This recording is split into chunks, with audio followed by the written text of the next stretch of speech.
இந்த நிலையில வயநாடு நாடாளுமன்ற உறுப்பினரும் பாராளுமன்ற மக்களவை எதிர்க்கட்சி தலைவர் ராகுல் காந்தி இதை பற்றி நாடாளுமன்ற மக்களவையில் உரையாற்றி வருகிறார். இந்த சம்பவம் குறித்து நேரலையில் பார்க்கலாம். अभिलम लोकमत के विषय.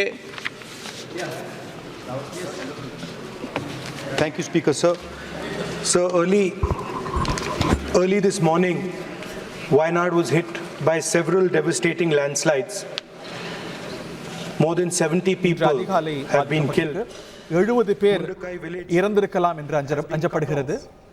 And the devastating loss of lives and extensive damage is yet to be assessed due to the scale of the tragedy. பாதிப்பின் அளவு இதுவரைக்கும் கணக்கிடப்படல. Chief Minister of Kerala, I request the union government to extend முதலமைச்சரிடம் இது பற்றி பேசினேன். rescue and medical care. மீட்பு மற்றும் நிவாரணத்துக்கு மத்திய அரசு எல்லா விதமான உதவிகளையும் செய்ய வேண்டும். That compensation can be increased as well.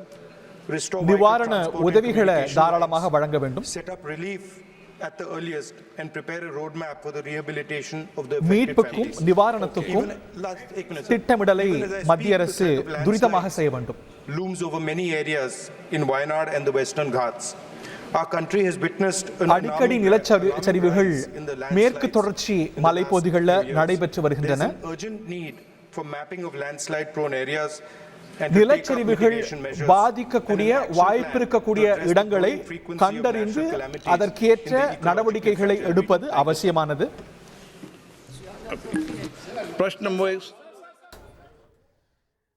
ராகுல் காந்தி மக்களவை எதிர்க்கட்சி தலைவர் என்பதை தாண்டி வயநாடு தொகுதியுடைய நாடாளுமன்ற உறுப்பினர் என்ற அளவில் இந்த நிலச்சரிவு குறித்து நாடாளுமன்ற மக்களவையில் உரையாற்றினார். முதலமைச்சரிடம் பேசியிருக்கின்றேன்.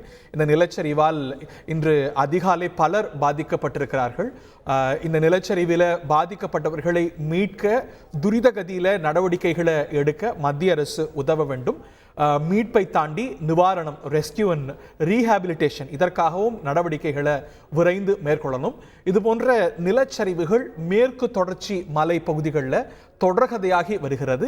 எந்தெந்த பகுதிகளெல்லாம் மேற்கு தொடர்ச்சி மலையிலையும் சரி இதர பகுதிகளிலையும் லேண்ட்ஸ்லைட், இந்த நிலச்சரிவுகளால் பாதிக்கப்பட ஆபத்து இருக்கிறதோ அவற்றையெல்லாம் கண்டறிந்து இங்கே நிவாரண நடவடிக்கைகளை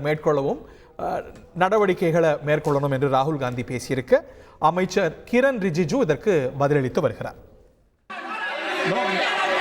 संसदीय कार्य मंत्री अध्यक्ष जी, मेरे संज्ञान में आ गया, सदन के संज्ञान में आ गया.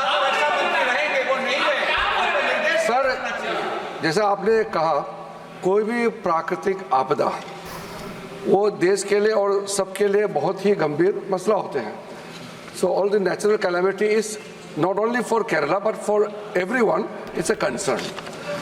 Early morning, Honorable Prime Minister has sent the MOS, the minister who comes from Kerala, early morning, and he is already there coordinating with the agencies.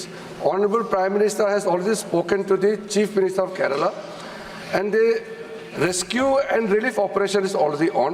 The matter raised by honorable members, including the leader of opposition and other members, sir, आपके अनुमति से जैसे चाहते हैं हम लोग इसका correct கேரளாவை மட்டுமல்ல, இந்த நிலச்சரிவுகள் பல பகுதிகளை பாதித்து வருகின்றன. கேரளாவில் நடந்த இந்த நிலச்சரிவு என்பது துயரகரமானது. மத்திய அரசு இதை தொடர்ந்து கண்காணித்து வருகிறது. முதலமைச்சரோடு பிரதமர் ஏற்கனவே பேசியிருக்கிறார். கேரளாவை சேர்ந்த மத்திய அமைச்சர் திரு சுரேஷ் கோபியை சொல்றாருன்னு புரிஞ்சுக்கிறேன். திரு சுரேஷ் கோபி உள்ளிட்டோர் மீட்பு மற்றும் நிவாரண பணிகளில் ஈடுபட்டிருக்கக்கூடிய முகமைகளோடு தொடர்ந்து ஒருங்கிணைந்து பணியாற்றி வருகிறார். மத்திய அரசு இதற்கான அத்துணை நடவடிக்கைகளையும் எடுக்கும் என்று மத்திய அமைச்சர் கிரண் ரிஜிஜு தன்னுடைய பதிலில் திரு ராகுல் காந்தி எதிர்க்கட்சி தலைவர் மற்றும் வயநாடு தொகுதியுடைய நாடாளுமன்ற உறுப்பினர் வயநாடு டிராஜடி குறித்து எழுப்பிய கேள்விக்கு பதிலளித்தார். செய்திகளை உடனுக்குடன் தெரிந்து கொள்ள உடனே சப்ஸ்கிரைப் பண்ணுங்க.